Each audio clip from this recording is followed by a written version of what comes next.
Labvakar,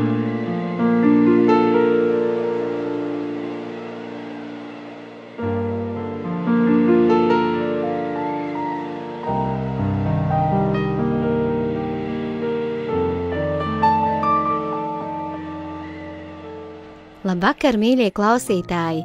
Jūs dzirdēsiet iepriekšējā raidījuma turpinājumu ar Anitas Brīdakas muzikālo komandu. Svētīgi šo laiku! Anita, kas rosina izvēlēties vienu vai otru Edvīna Jansona dzejoli? Kā notiek šī izvēle? Varētu teikt, ka man personīgi ir tuva Edvīna Jansona dzeja. Tad, kad es satikos pirmo reizi ar viņa dzejoli, tas tik personīgi uzrunāja, it kā to būtu es sarakstījusi pati. To nevar uzrakstīt cilvēks, kuram nav dzīves attiecības ar Dievu. Tieši tas arī mani iedvesmoja un uzrunāja, ka es uzrakstīju dziesmu. Pēc tam nāca otra, trešā. Ļoti interesanti, lasot dzeju, ne visi dzejoļi sāk skanēt, ne visi. Ir šie īpašie dzejoļi, kur es jūtu, ka raisās tā melodija, ka viņi vienkārši izlien no tiem vārdiem pati ārā, un man ir tikai jāpieraksta. Un tas ir tāds process, tas ir tā kā tāds radīšanas process, kā jau Līga minēja, ka tu to bērniņu it kā saņem, tu viņu izauklē, tu viņu samīļo, tu viņu sakārto, tu viņu. Un ir viens brīdis, kad es jūtu, kad viņš ir gatavs iziet cilvēkos, ka tas ir jādzird citiem. Un tā šis radošais process notiek. Man iedvesmo tieši tas, ka viņa dzeja runā par Dievu un ar Dievu. Un to var just tad, kad mēs esam šajos satikšanās brīžos pie cilvēkiem, ka tā dzeja ir dzīva, ka tās ir attiecības un cilvēki to saņem. Un bieži pie mums pēc tam pienāk un cilvēki padalās, ko ir saņēmuši. Citi redz vīzijas, citi vienkārši ir tas sirds korķis atlaists vaļā un cilvēks ir varējis izraudāties. Edvīns Jansons ir dzejnieks ar ļoti bagātu dzīvi, ļoti bagātu pieredzi. Viņš ir kara laika bērns. Tur ir sāpes, tur ir zaudējums, tur ir nodevība, mīlestība, cilvēciska mīlestība, egoistiska. Tas viss ir viņa dzejā. Ļoti skaisti Edvīns raksta par Latvijas dabu. Tā ir ļoti mīļa. Un caur dabas tēliem viņš runā par cilvēku attiecībām. Tas ir brīnišķīgi. Pats interesantākais un pats svarīgākais ir šī Dieva mīlestība, ko viņš ir savā dzīvē ieguvis. Mani uzrunā ne tikai Edvīna Jansona dzeja, ir arī citi autori. Es gribu pieminēt vēl vienu mūsu latviešu kristīgo dzejnieci, Regīnu Velviču. Arī viņa ļoti skaisti izsakās par kristīgām aktualitātēm, par attiecībām ar cilvēkiem. Regīna Velviča ļoti veiksmīgi izsakās par šī laika problēmām, par aktualitātēm, par politiku, par Dieva vārdu. Un tādēļ paklausīsimies vienu dziesmu ar Regīnas Velvičas vārdiem: Paveries apkārt. Dievs mīlestībā spēku mums dod, lai palīdzot otram sirds vēlmi rod. Tad pasniegsim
Es saprotu, ka pāri visam ir Dieva beznosacījuma mīlestība, kura visu satur kopā, bet kas mūs cilvēcīgi satur visas kopā?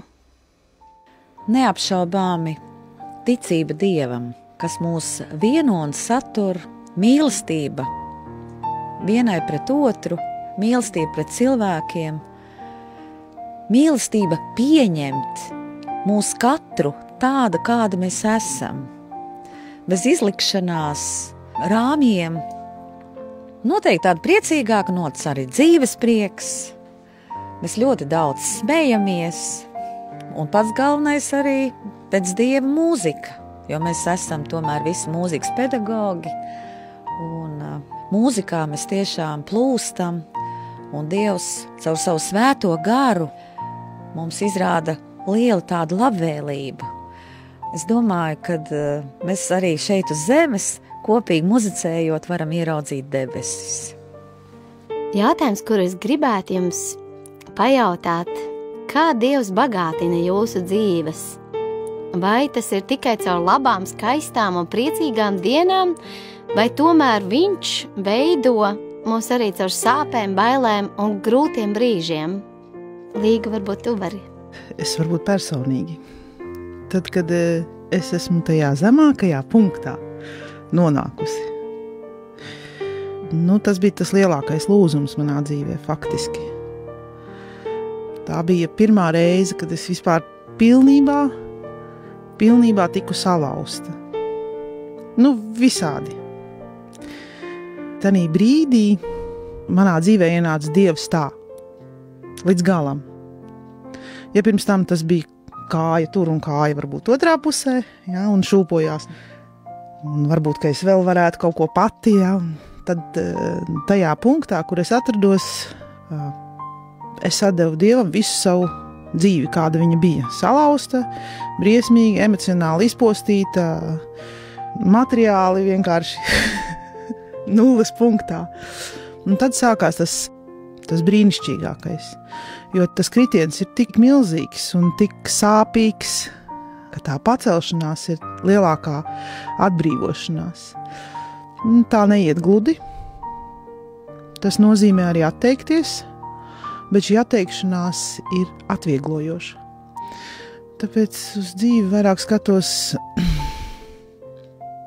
ja kaut kas tāds gluži nepatīkams varbūt tanī brīdī ir nācis priekšā, es uz to jau sāku mācīties pieņemt, ja, ka tanī arī ir kaut kas ļoti labs, ko es nevienmēr redzu. Un tad tiešām izrādās, ka man par lielu brīnumu kaut kas sāka risināties gluži varbūt citā jomā, ja. Un tāpēc varbūt cilvēka lielākā dzīves mācība vispār, kad viņš ir sastapies ar Dievu, kad viņa dzīvē ir ienācis Jēzus, tas lielākais notikums tā kā ir bijis, tad nākamais solis ir panākt, lai viss, kas notiek tavā dzīvē, būtu ar pieņemšanas sajūtu. Jo mēs nevaram saprast, kāpēc tā notiek. Tam ir vienkārši jāļaujas. Ir jāklausās Dievu un jāļaujas. Paldies, Līga. Varbūt kāda grib paturpināt šo domu. Bet arī jāsāk ar sevi. Man tāda liecība bija, kad es gribēju, lai tas cilvēks pie manis nenāk. Saku, lūdzu, Dievs dari. Lai es lūdzu viņai visu, lai viņai laba veselība, lai viņai viss ir, visu to labāko. Un viņa pie manis nāk, un es dabūju pa pakaļ, piedodiet. Un tad vienā brīdī, pagaidi, Māra, paņem spogulīt, paskatīs, tieši tāda pats stāv pretī. Jā, un tad tu tā, Māra, sāc lūdzu par sevi. Vai, cik tas ir grūti izdarīt. Tad tu vienreiz sāc pašu vienkāršāko tēvreiz. Tad tikai dažas vārds var nosaukt un sapot, ka tu nevar vairāk noskaitīt. Jo tev jāsāk ar sevi. Jā, un tad, kad tu tā vienreiz tieciet, un tad tu kaut ko gribi teikt otram kaut ko, vai par otru kaut ko, noskait tēvreiz. Vai, labākā zāles. Paldies. Jā. varbūt tie brīži, kad mums nav tik priecīgi un tik, varbūt, omulīgi justies, neesam komfortā, ja? Patiesībā arī tā ir svētība, jo tev nākas kaut ko piedzīvot tādu, kas tevi notīra. Patiesībā tie notikumi dzīvē jau ir kā spogulīts mazliet. Kādi mēs paši esam, un kāpēc mūsu dzīvē tas ir ienācis, tātad tam ir iemesls. Caur tiem notikumiem, jo mēs mainamies. Tā kā nav svētība tikai brīnišķīgi brīži, ja, un tu esi svētīts ar to un šo, un tā varbūt dzīve ir pārpilna ar ikdienišķām lietām, varbūt ar priekiem un notikumiem, kas ir jauki. Bet svētība arī cilvēkam ir tas netik foršais. Netik patīkamais, netik patīkamais, jā. Tu jau Līga atbildēji gandrīz uz manu nākamo jautājumu, kurš skan tā, kā mums būtu jāraugās uz šo zemes dzīvi kopumā. Tas ir ceļš. Ja mēs varētu tā kā to savu es un mans un pats nolikt malā un saklausīt sākotnēji varbūt tos klusos tādus klaudzējienus savā sirdī. Tad es noteikti ātrāk jau dzirdēju to, ko Dievs man saka, bet man patiesībā varbūt nebija pat pārāk traka dzīve, ja? Salīdzinot ar cilvēkiem, kur izgājuši milzīgu dzīves skolu, kamēr nonākuši līdz kādai atziņai, ja? Kas ir kungs pār viņu dzīvi, kam vajadzētu to vadīt. Man vienmēr ir bijis tas mīlestības sauciens sirdī, vienmēr ir bijis pats svarīgākais. Man ir bijis viņš mūžīgi aktuāls, kā es ar savu eksistenci varētu būt noderīga. Tas skan tā ļoti augsti, jā, varbūt. Bet tas mīlestības tā plūsma, viņa manī bija tik stipra, ka man viņu vajadzēja izliet visu laiku. Es to nedarīju tur, kur es to varēju darīt. Ja? Līdz ar to tas tika nogriezts.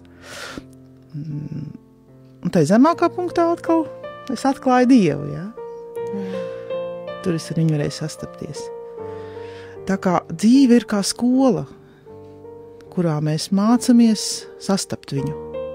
Un tad varbūt, lai skan dziesma, mācies no dvēseles lasīt.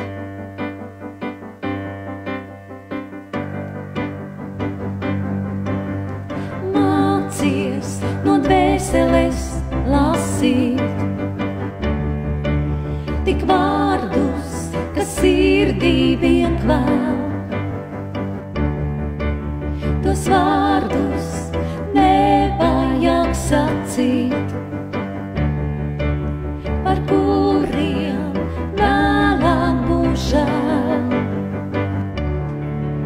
Ne visu var izsacīt vārdos, kaut tājos asaras mirds.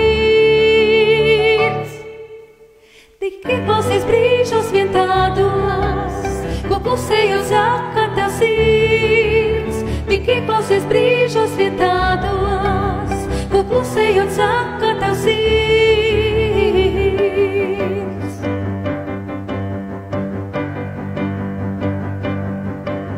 Kad vārdi skan dvēselēs dzīlēs, tos jāmācās izlasīt prast,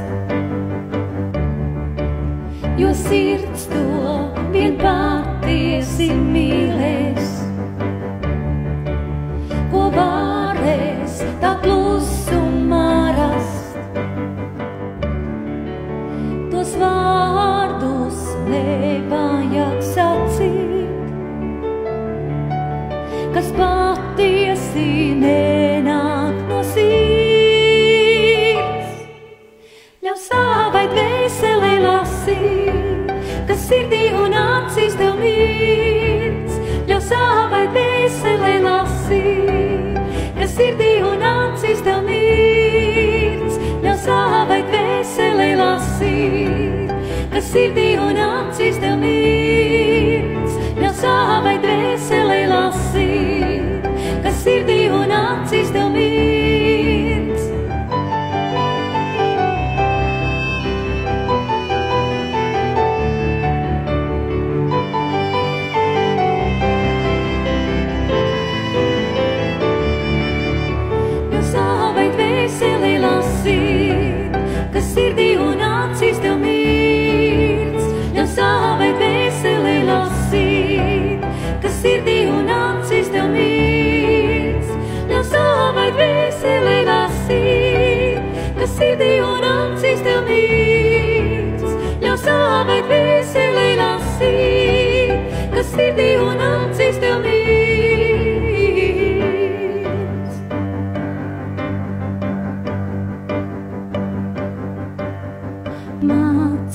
vārdus no dvēseles lasīt. Tik vārdus, kas sirdī vien kvēl. Tos vārdus nevajag sacīt, par kuriem vēlāk būs žēl. Tas pamats ir uzticēšanās. Jo, ja tu nevar uzticēt kaut kādas, tādas arī netik jaukas lietas, vai ne?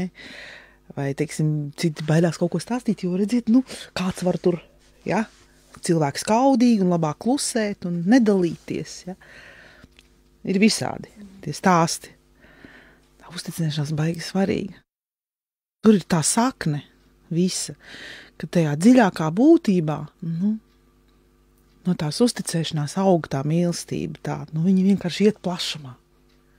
Un tas ir tas mūsu kodola, mūsu sastāv, visa tā jēga, ka mēs esam viens priekš otra un nepavelti. Vai tad tā nav, Anita? Jā. Arī tādos, brīžos, atkal deguns pa zemi, pabraucis pāris metrus. Un tieši tu šo tēmu uzsāki, es gribēju teikt, ka tās mūsu attiecības vai tā mūsu sadarbība ir tā, ka viņi tādos 3 līmeņos varētu teikt. Viena ir tā, ka mēs sanākam kopā, tas ir tas mēģinājums.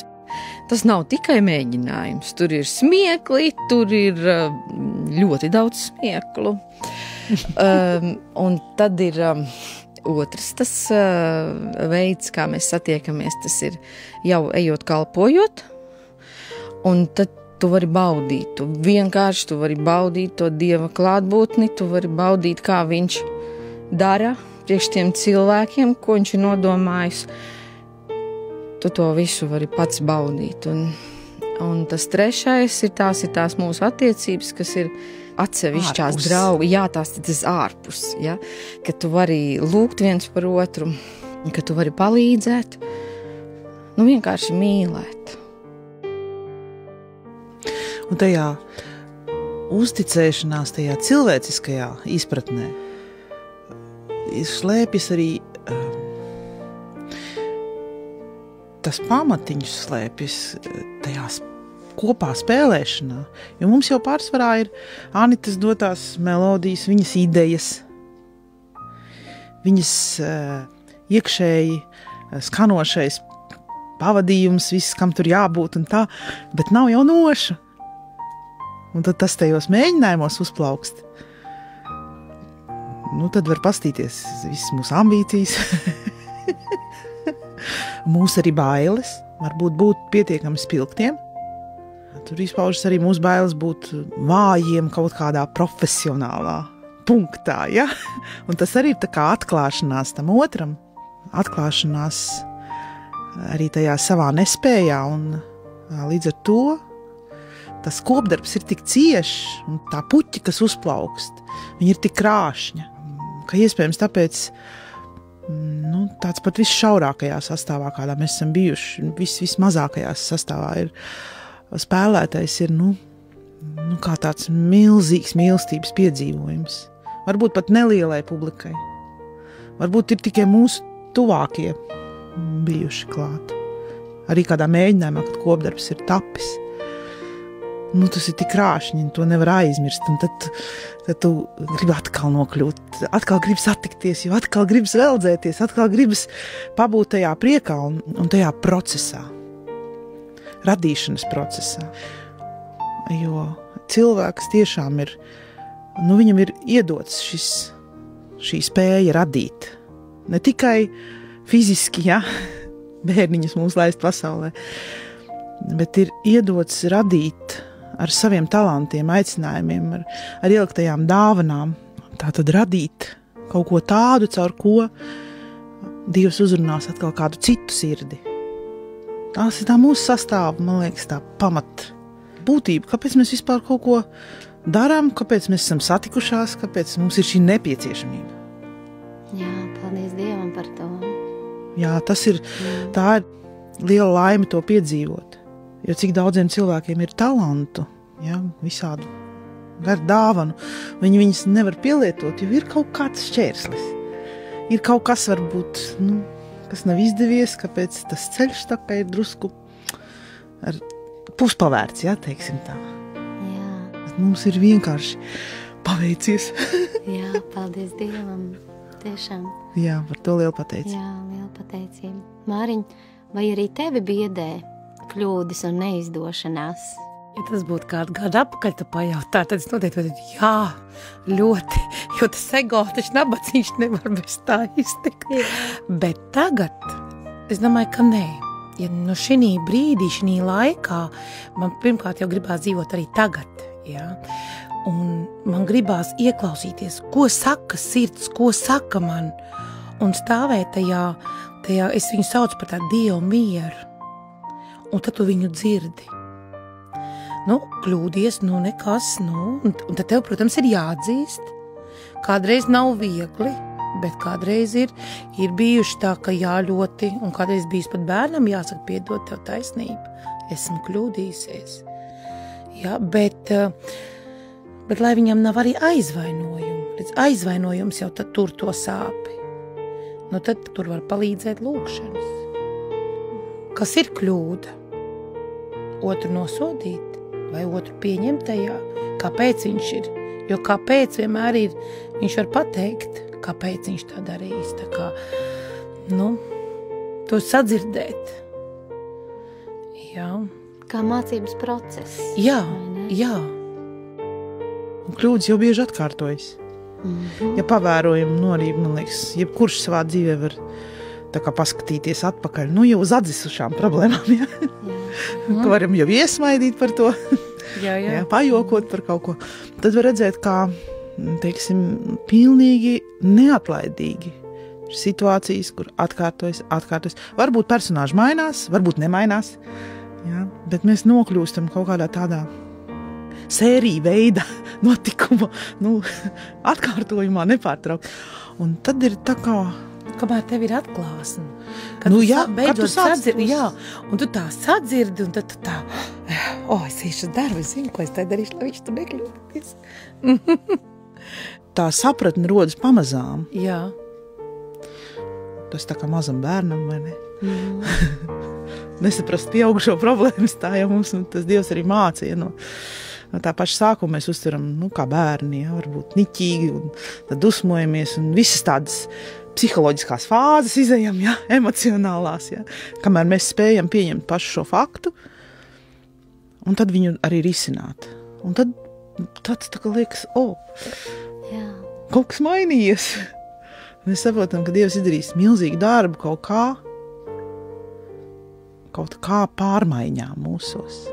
Un tas nes pārmaiņas visur. Bieži vien ne tās patīkamākās, nomainās draugi. Varbūt darba vietas mainās, jo ir citi mērķi. Kā vārdā tu vispār strādā?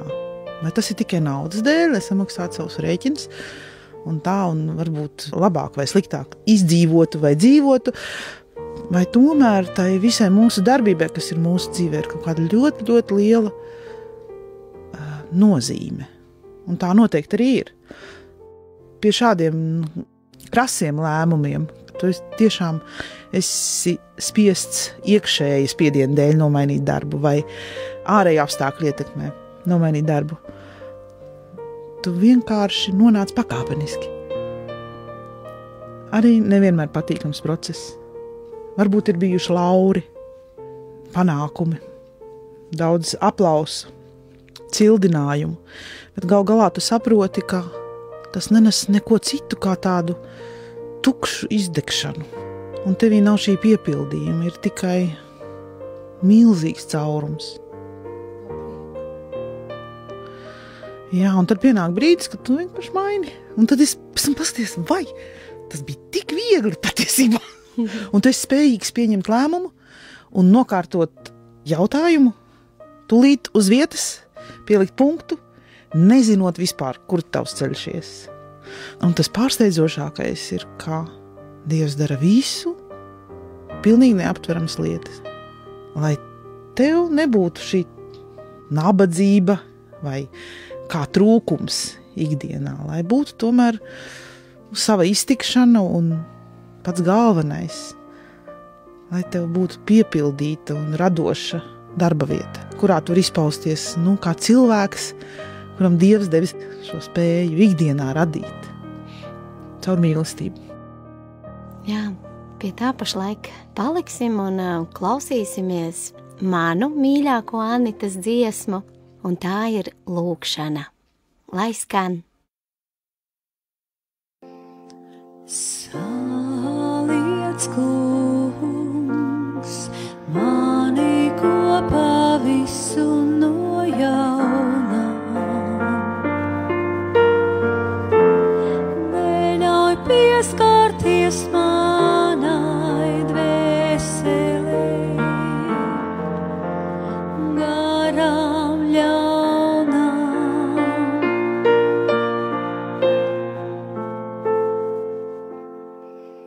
Saliec, kungs, mani kopā visu no jauna.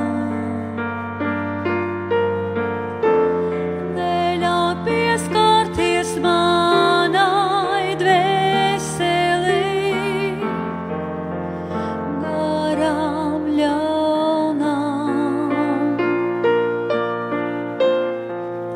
Lai varu es šajās manas šīs zemes mājas sienās, justies kā tālajās senajās bērnības dienās.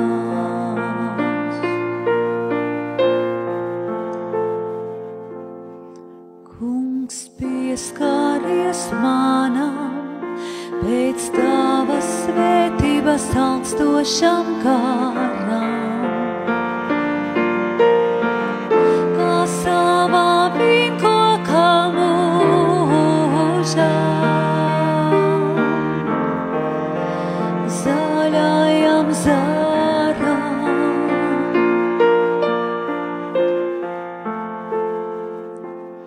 Kungs, pieskaries manam pēc tavas svētības augstošam garam, kā savā vīnkokā mūžā, zaļajam zaram. Lai varu es tavās mīļajās rokās vienmēr kļauties, par tavu bērnu šeit un mūžībā saukties.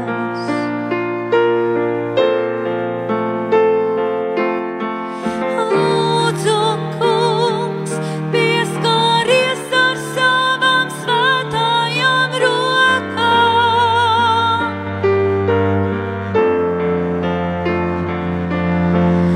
Atbrīvo sirdī no nemiera, sāpēm un mokām. Lai varu es atkal kā jaunības rītos celties no tava spēka, savai dvēselei spēku smelties.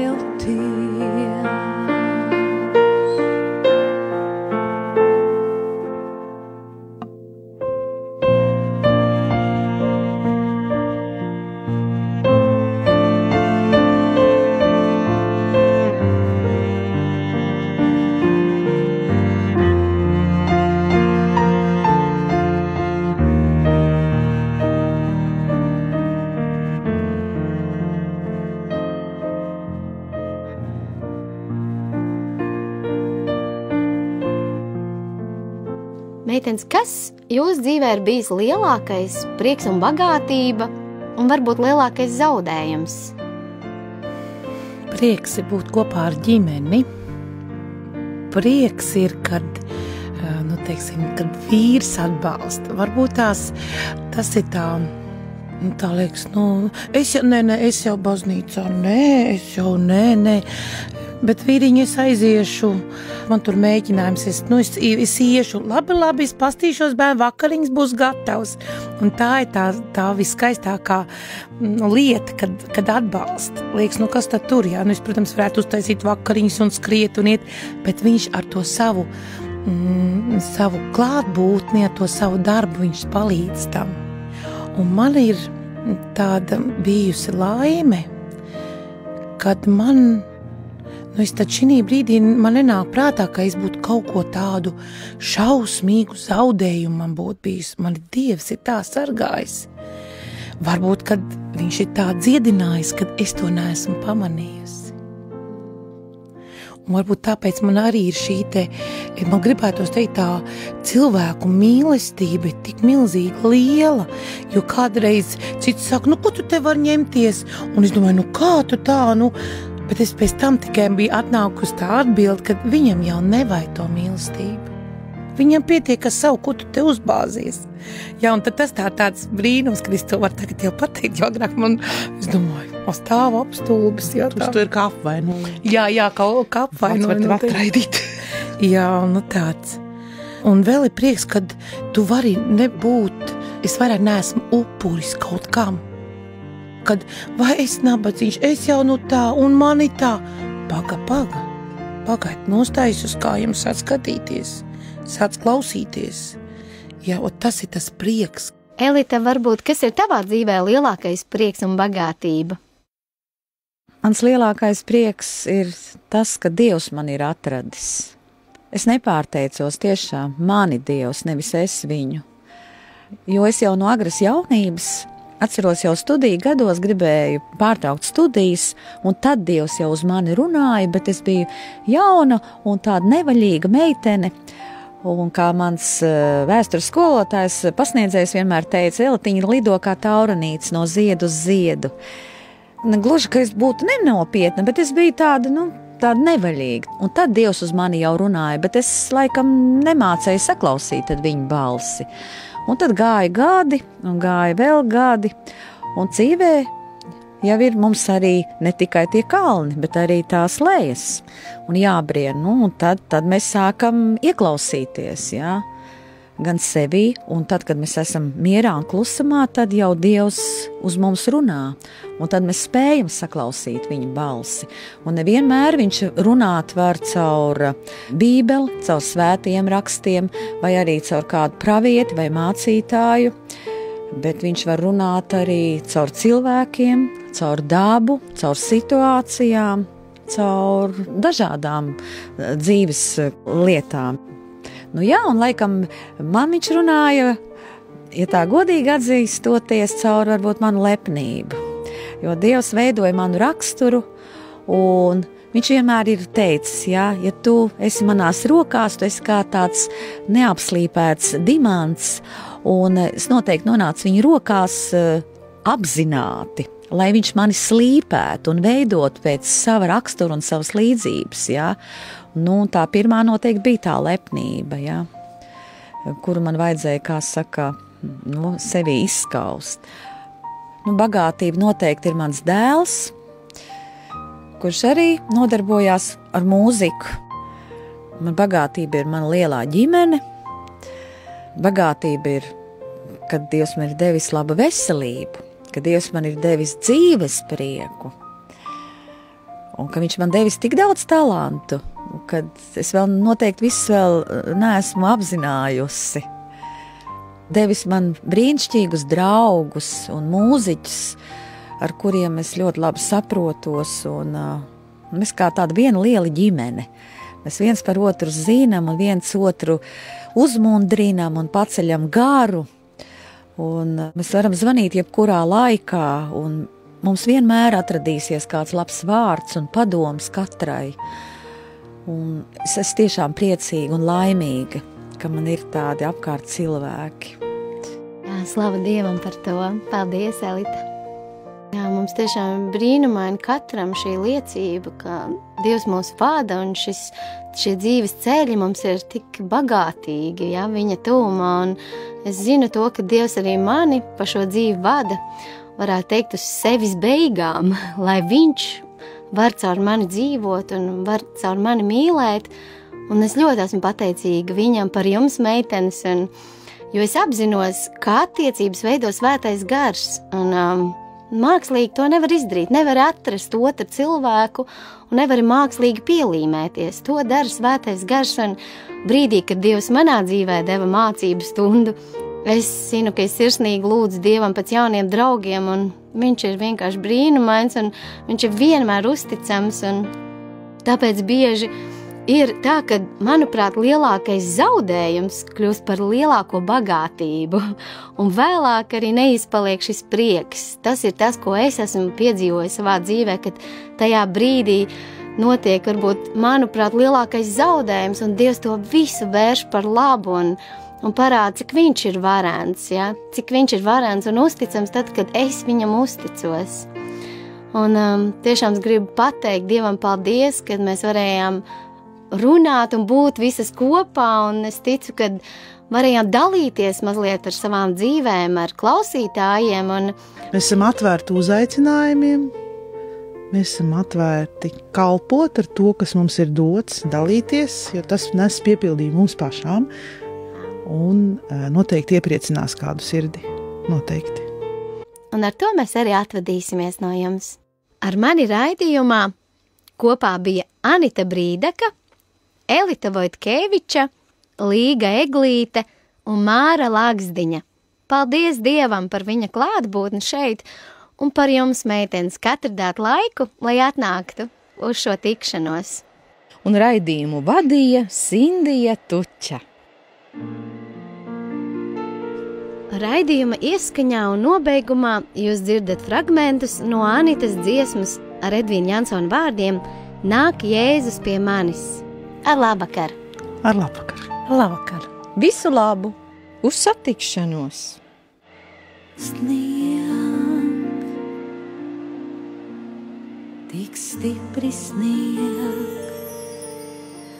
un apkārt viss balts. Nav sāredzams ceļš, vējš pretīm pūsalts, nāk Jēzus pie manis. Nav sāredzams ceļš, vējš pretīm pūsalts, nāk Jēzus pie manis.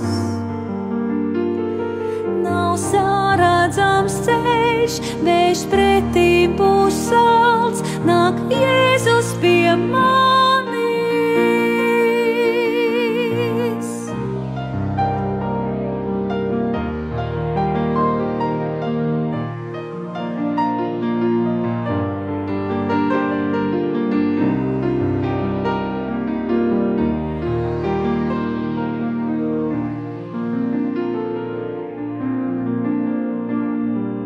Apsnīcis balts no Betlēmes tālos, viņš šurpu nāk stāns.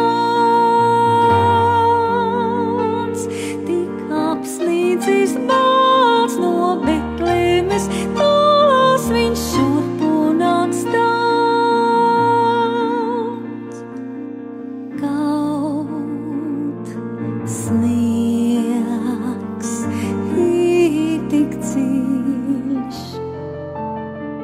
viņš atkal šurp nāk, lai Ziemassvētku priekā sirds kāvilēt sāk. Lai Jēzu mēs veicam, kāds ir